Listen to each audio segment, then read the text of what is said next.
Live from the slightly twisted deck bar, it's the Poojie Podcast with Justin Lemire. Excited to have our next guest join the program. Has spent 7 years covering the Tampa Bay Buccaneers, these last two with The Athletic. He is the beat reporter for the Tampa Bay Buccaneers for The Athletic. So very excited to have Greg Auman join us today. Hey, thanks for having me. Hope you're holding up all right under the circumstances. Yeah, things are going well here, trying to do best as we can, kind of getting through this. How about yourself? Yeah, very much the same. This is a time of year where I work from home a lot already, so it's not a huge difference for me. I've got my wife and kids doing the same, working from home, so a little crazier around the house. But no, everything's fine, and looking forward to the draft here, only 8-9 days away. Yeah, the draft is coming up, so we'll get into that for sure here in a little bit. But I do want to start kind of recapping the 2019 Buccaneers season. Started a little bit slow, 2-6 in their first 8 games, but then down the stretch finished 5-3 in their last 8 games. A few games here and there could have gone either way. So this was a team that was very close to potentially being a 9 or 10 win team last year. Take me through the transition that happened midway point last year with the Bucs in 2019. Yeah, I think the biggest difference came on the defensive side. They were not a very good defensive team in the first half of last year. We're giving up like 30 points a game.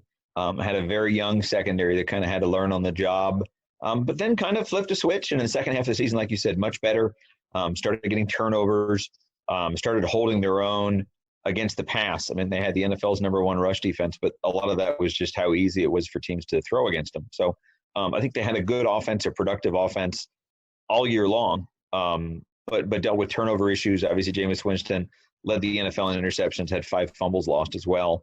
Probably didn't have the run game they wanted, but again, an offense that scored enough where normally you'd expect more than a 7-9 season. So yeah, disappointing. But like you said, they won 4 in a row in the second half of the season, and kind of got back to a step ahead of where they've been the last 2 years to be 7-9. Yeah, and I think a lot of the Buccaneer fans watching that second half of the season left them with some excitement going into this 2020 season. So we'll see where it goes. Obviously, the front 7 on that defense are pretty big names that a lot of people around the NFL know, and the back 4 in the secondary are young. So we'll see if they can kind of grow a little bit this upcoming season for the Buccaneers. But I do want to kind of mention, or at least touch base on Jameis Winston. Obviously, a very difficult puzzle to figure out. What are your thoughts on Jameis Winston, what he did in Tampa Bay, and where you think he'll end up moving forward? Yeah, I mean, it's surprising that here we are almost a month after free agency, and he's unsigned. But I think at this point, for him and for Cam Newton, I think these guys are really just kind of waiting to find the best opportunity.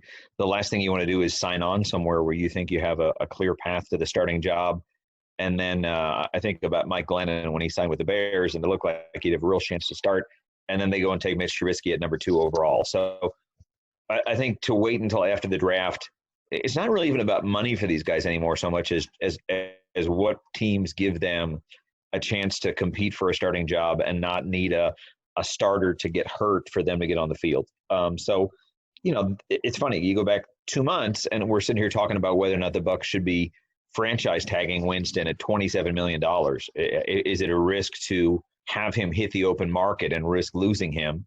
And obviously the Bucs did very well to be able to get Tom Brady as their new quarterback, and especially to get him for only $25 million a year. So for Winston, like I said, I think some of this is unfortunate on his part because the restrictions in place with coronavirus make it harder for teams to evaluate players and judge recovery. He had a very minor knee surgery with a meniscus that was repaired. It's not anything that will impact even training camp.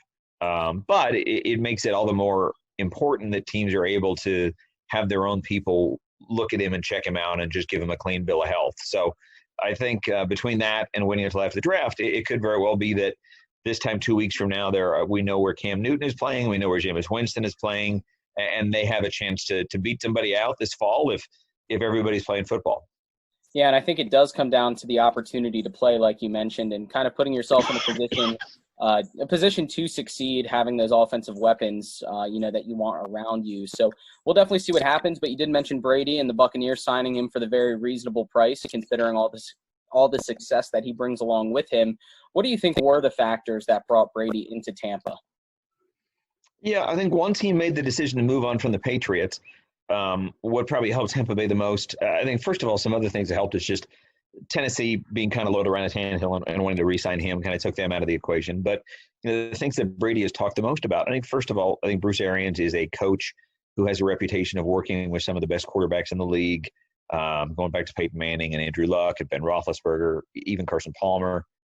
So I think he's seen as an offensive mind who can work. I mean, Brady has had a defensive head coach his whole career. I think he's had some very good offensive minded coaches he's worked with in terms of guys like Charlie Weiss and Bill O'Brien and Josh McDaniels. But here you have an offensive head coach, which is something new for him, and a guy that's seen as being fairly creative offensively. I think he has better weapons to throw to than he's had in New England in quite some time. Mike Evans and Chris Godwin both made the Pro Bowl last year, both went over 1,000 yards. Brady hasn't had a receiver make the Pro Bowl since 2013. He's had guys in his past. You go back and Randy Moss obviously was a huge talent for him. Wes Welker. I think Julian Edelman has been a great receiver that he's had an amazing chemistry with. But in terms of just talent, those two will make your job easier as a 43-year-old quarterback in the NFL. So I think those are two things. I think the logistics of being on the East Coast and closer to where he wants family to be probably helped them as well. Yeah, all those factors definitely had to play into it. And I think, those offensive weapons, like you mentioned, not to even mention Cameron Brate and O.J. Howard, that we've seen definite flashes in the past of what they can be. Obviously, Cameron Brate being around for a little bit longer. So we'll see what they can become under Tom Brady. So very exciting to see that. I guess the Buccaneers obviously haven't made the playoffs since 2007 in a very competitive division. It seems like they've been in one of the most competitive divisions for the past decade with Drew Brees, Matt Ryan, Cam Newton. Is Brady that piece that turns them around into being the playoff team they can be and maybe securing their first playoff win since the 2002 Super Bowl? Yeah, I mean, that's certainly the hope here, and I don't think Tom Brady would have come here if he didn't think that was the case. So it's hard because Brady's been in the playoffs 17 times, and the Bucs, like you said, haven't been since 2007, haven't won since 2003. So it's two very different experiences coming together. But I do think I think the division is still probably seen as the Saints to lose because they've done so well the last 3 years on top of the NFC South. But I think it just puts even more on these two Brady Brees showdowns we're going to have. That's the top two quarterbacks in NFL history in yards and touchdowns. So that'll just be huge matchups. And the teams that win those are probably going to win the NFC South the way it looks right now. And we talked about the offensive weapons at the position, skill positions, I should say, sorry. Let's say we're watching this in 2 weeks from now, the draft is over, or the Monday even after the draft. What direction do you want the Buccaneers to go in the draft that you think would be best for the franchise? Yeah, I mean, I think most people would start with offensive line and finding a new right tackle. Their right tackle for the last, 7, 8 years, DeMar Dotson, was not re-signed. He's 34 years old. They've signed a guy named Joe Haig from the Colts, who's a kind of a bridge type, a guy that could step in if they needed him to. But he's only making like $2.3 million. You don't pay someone that you expect to be a starting tackle in this league $2.3 million. So I think the obvious choice for that number 14 pick in the first round is offensive tackle. Most people will tell you there's 4 really good tackles at the top of this draft, and it's just a matter of whether 3 of those go in the top 13 picks, 4 of those go in the top 13 picks.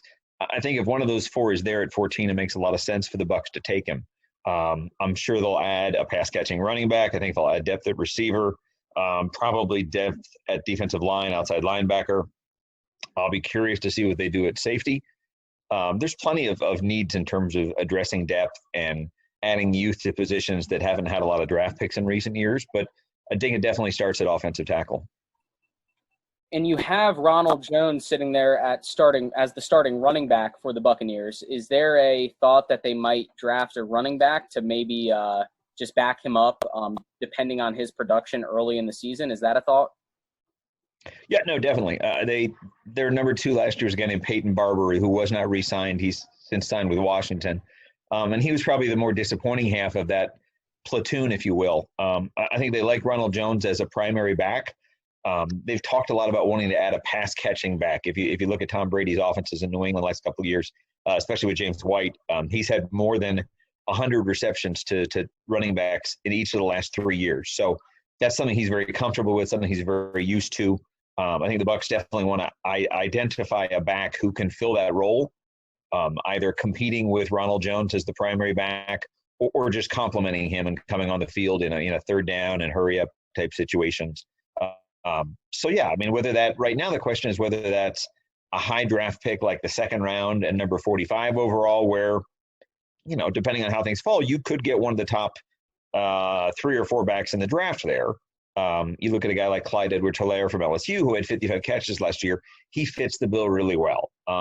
They just put a second-round pick into Ronald Jones 2 years ago, so it's a little – you don't see it often where teams put high picks that close together on running backs. But if they feel like that's a need and that's something that takes some of the pressure off Brady, if that's where the talent lines up in the second round, you could see that. I wouldn't be surprised if they wait until the third or fourth round. We did a mock draft 2 weeks ago, and I had them taking Cam Akers from Florida State in the third round. So that's also a possibility. But I would be surprised if they don't address running back at some point in the middle rounds of this draft. Yeah, I do like the idea of a Cam Akers type player later in the draft, more of a value pick there, but also maybe a guy like the LSU running back with the ability to catch out of the backfield. We've seen Brady do that for so long that it would be a little bit weird to not see that at least as a part of the offense. So we'll see what happens there. It's exciting for sure as a Bucs supporter, I guess, being here in Florida, being able to watch them as much as I can. We'll see what happens.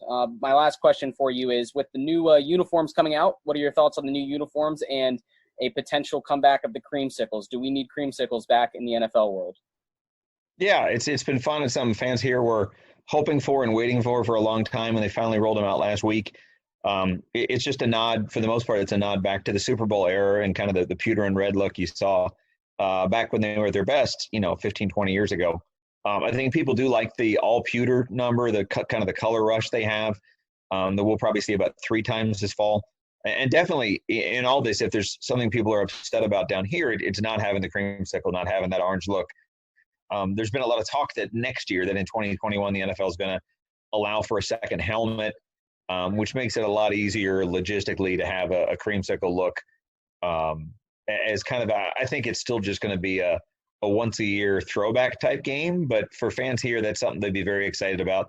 They haven't worn the creamsicles in Tampa since 2012, I think, so it's a long time coming, but very popular with fans. I'm sure they'll sell 1 million of them if they do that next year. Yeah, not only among fans in Tampa, but I think the creamsicles are obviously a staple of NFL uniforms dating back to the 70s and 80s. So it'd be great to see them make a comeback. It'd be a lot of fun to watch. But, Greg, I appreciate you being here. It's been great talking Buccaneer football with you, and we'll see what they do this upcoming week in the draft, all right? All right, thanks again. You take care. Stay safe. All right, Greg, you as well.